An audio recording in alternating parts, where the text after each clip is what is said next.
बांधकामातील हलगर्जीपणा नागरिकांच्या मुळावर। मुलुंडनंतर परळमध्येही MMRDAचा निष्काळजीपणा। बांधकामाच्या ठिकाणी सुरक्षेची ऐशी तैशी। मुंबईकरांच्या सोयीसाठी सुरू केलेली विकास कामं आता मुंबईकरांच्याच जीवावर उठलेत।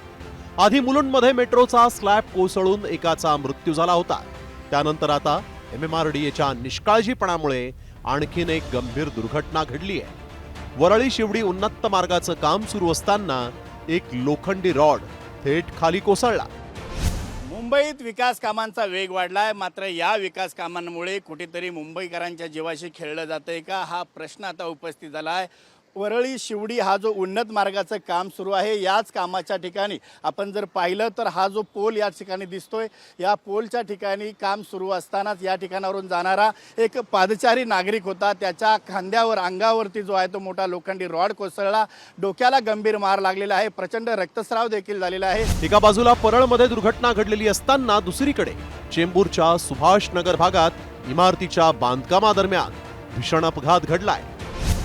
चेंबूरमधील सुभाषनगर येथे आपण पाहू शकतो, ही जी निर्माणाधीन इमारत आहे, या इमारतीमध्ये कर्मचारी काम करत असताना 6 कर्मचारी जे आहेत ते वरून खाली पडलेत आणि या ठिकाणी एकाचा मृत्यू झालेला आहे।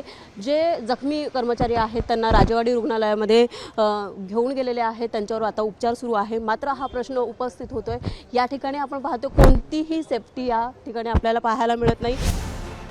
मुंबईत वारंवार घडणाऱ्या घटनांमुळे मुंबईकरांना जीव मुठीत घेऊन प्रवास करावा लागतोय, परंतु स्थानिक प्रशासनाकडून ठोस कारवाई केली जात नाही। या पार्श्वभूमीवर ठाकरे सेनेच्या नेत्या किशोरी पेडणेकरांनी घटनास्थळी धाव घेतली।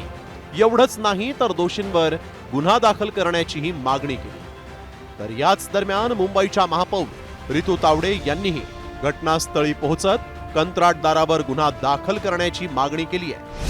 जाळ्या लावल्या म्हणजे झालं नाही, याच्यामध्ये बिल्डरचा गलथानपणा आणि आम्ही महानगरपालिकेचा वॉर्ड हे दोघांचाही, म्हणजे महानगरपालिकेचा आपण परवानग्या दिल्या आणि त्या परवानग्या दिल्यानंतर बिल्डिंग प्रपोजल किंवा बिल्डिंग फॅक्टरी मेंटेनन्स हे वॉर्ड ऑफिसरच्या अंडर यांनी केलं काय। 36 नंबर बिल्डिंग आहे आदित्यराज, या ठिकाणी डेव्हलपर विकासकाचं या ठिकाणी काम चालू होतं।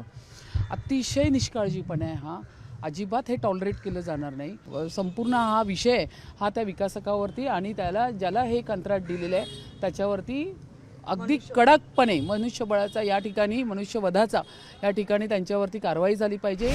मुलुंडमध्ये झालेल्या घटनेनंतरही मुंबईकरांच्या जीवाशी खेळ काही थांबायचं नाव घेत नाही।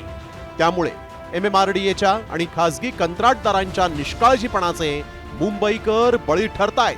त्यामुळे सुरक्षा नियम धाब्यावर बसवून नागरिकांच्या जीवाशी खेळ करणाऱ्या अधिकारी आणि कंत्राटदारांवर गुन्हा दाखल करून कारवाई करायला हवी। एवढंच नाही तर सुरक्षा नियम मोडणाऱ्या कंत्राटदारांना थेट ब्लॅकलिस्ट केलं तरच अशा घटनांना चाप बसू शकतो। जयश्री मोरेसह संजय गडदे, साम टीव्ही न्यूज, मुंबई।